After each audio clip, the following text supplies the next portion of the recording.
Hi again then guys, and welcome to another installment of Pick of the Pack on Gran Turismo 6, and for those who are maybe new to the series, this is where we break down all the multiple duplicates, more often than not needless duplicates, and that's the whole point, of a number of cars in the Gran Turismo franchise. There's the cliched ones like the Skylines and the RX-7s and the MX-5s, but we also break down some of the less obvious ones, and perhaps sometimes even some which aren't Japanese. And we'll get to that down the line. This one though is of course a Japanese icon, a JDM icon, an icon of the drift world, and its entire model range and lineage has always been very popular, the Nissan Fairlady Z. Now this one in particular is the 350Z, or the Z33 generation specifically. Now we will not be featuring any racing versions or aftermarket versions, as we never do. We're sticking just to the production variants from the Nissan dealership. And we will not be featuring the 370Z, because of course that's a different model in the lineage. So, we have a number of different ones to look at. We've actually got 8, and they're spanning 3 years, 2002, 2003 and 2007. But there's quite a big disparity actually between the amount of cars from each year. So first of all, we'll get straight into it with 2002. Now in 2002 we kick off with 2 separate versions. There's the version S and the version ST. Now the ST's most notable feature by far is the fact that it comes with optional different wheels as standard. Apart from that, there's literally no reason to buy the version ST over the version S. Because, put simply, as you can pretty easily see from the specs, almost across the board, and even when it's not across the board it's equal to it, it's better in every way.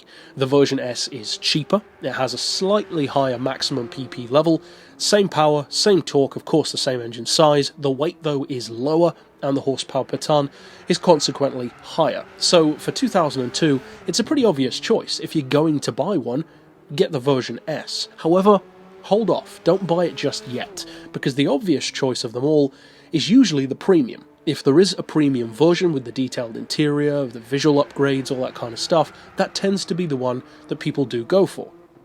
But sometimes, that one isn't necessarily the strongest, such as when we looked at the S13 Silvia, one of the non-premiums was actually more impressive in some ways than the premium was. So hold off on buying them until you've seen all of the cars here. But for now, for 2002 alone, the version S is definitely the better of the two, and as I said, the only advantage of the other one is rims, and at the end of the day, who really cares, because you can change the rims anyway. What then about the most prolific year of them all, 2003?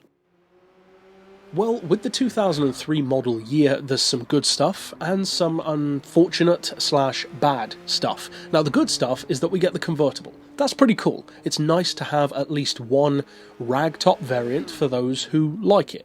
It's kind of weird that you can't put the top down, which is unfortunate, but at least it's an option. You can have the convertible if you like it. Now, the disadvantage is pretty obvious. This is the epitome of the oversaturation of Gran Turismo. Needless variants. There is absolutely no reason, as you can clearly see from the specs, to have a version Japan, version EU, and version US of these cars. Yes, they are for different markets, Japanese, European, American, but beyond that, there is no difference. Even visually, the differences between them are negligible, they don't make any difference to its performance. There is no point in having 3. There is more than enough with one car. So, buy whichever of the 3 you want to represent. If you want to represent America, Europe, or Japan, I guess, but beyond that, there's no difference. Then, of course, we have the version US and EU coupe versions as well, which are, surprise, surprise, exactly the same as each other again. So from this year, although technically there are 5 different cars, there are actually 2. There's the coupe and the convertible. So just choose whichever convertible you want or whichever coupe you want. However, it is very notable for this year in particular that this version of the coupe, the 2003, in either US or European form, is the lightest of all of the 350Zs, even compared to the premium. It's a lot lighter than the premium. Now, to give you some idea, I'm not talking 50 kilos or so. The premium weighs 1,213 kilos to this car's 1,085. That is a huge difference between the two, and if you compare it to the convertible here, the difference is even bigger, which isn't surprising for a convertible at 1,245 kilos.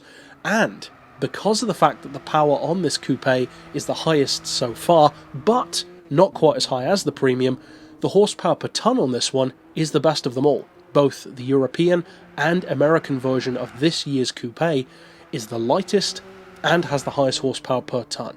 And in terms of horsepower and torque, it's the same as all of the others so far. Different to the premium though, and we'll get to that in a second. And as far as the PP level, it's not quite as high as the premium for one significant reason, which is pretty obvious. And in terms of pricing, it's the cheapest so far, alongside the version S from 2002. So this coupe, in either Euro or American form, has a pretty strong case for being the best one so far. It's equally lowest in terms of price, but it has some pretty big advantages in terms of weight and horsepower per ton. What then about the one which most people would go for, the premium?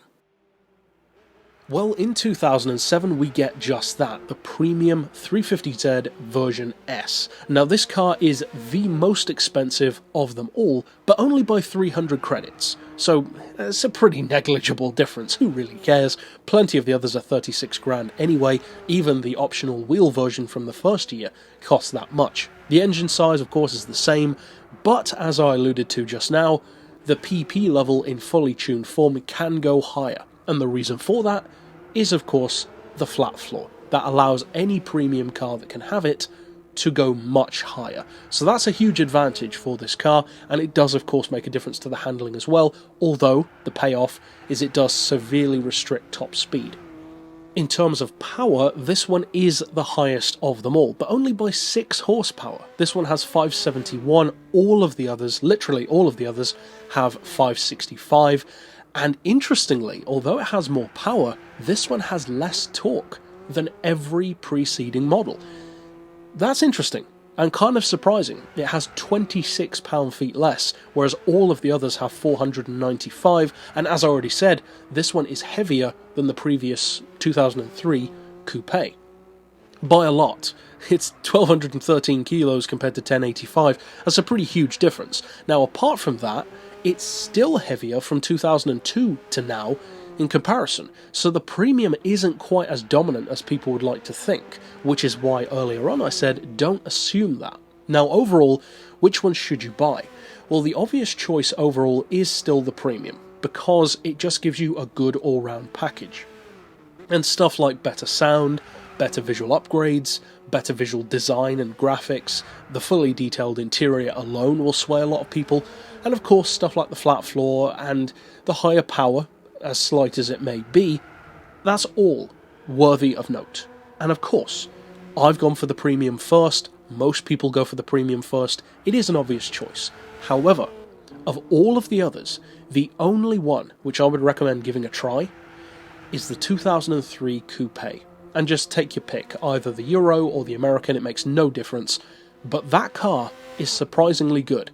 It's the lightest of them all, has the highest horsepower per ton of them all, and it's on par to be the cheapest of them all. It's 3,300 credits cheaper than the premium.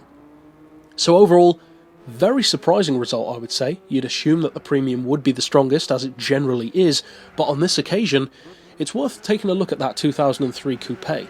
Beyond that though, literally all of the others, apart from potentially one convertible for good measure, is pointless. So we end up having 8 of these, when in reality, to be fair, you only need 2, because you don't need the 2003 coupe.